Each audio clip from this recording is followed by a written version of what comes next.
Magandang araw sa ating lahat mga kapatid. Nandito naman tayo ngayon sa ating YouTube channel sa Katolikong Ulay Simba-Simba-TVN.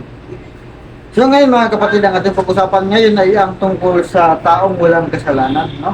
Ang tunay nga ba, naligtas na ang tao kahit na hindi pa niya alam kung ano ang marating niya sa pagdating ng paghuhukom.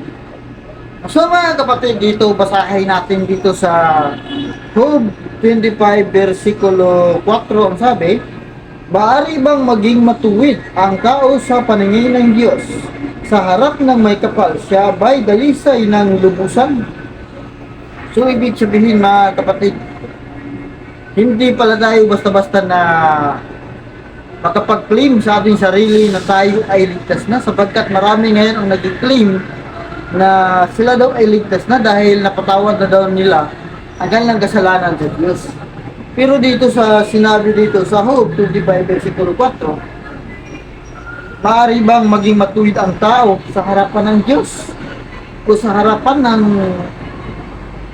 hukuman? Siya ba ay dalisay na ng lubusan? So kahit pala tayo, no, kahit gaano mo pa kalinis, gaano mo pa kabait, ay hindi mo pa rin masasabi na ikaw ay dalisay. Hindi pa rin natin masasabi na tayo ay maliligtas na, sapagkat hindi pa natin alam kung ano ang ating kasalanan sa Diyos. No? Hindi natin alam kung sa paanong paraan tayo maging malinis o maging marumi sa paningin ng Diyos. Kasi marami namang mga kasalanan natin sa Diyos na hindi natin mapansin na tayo pala ay nakagawa ng kasalanan. No?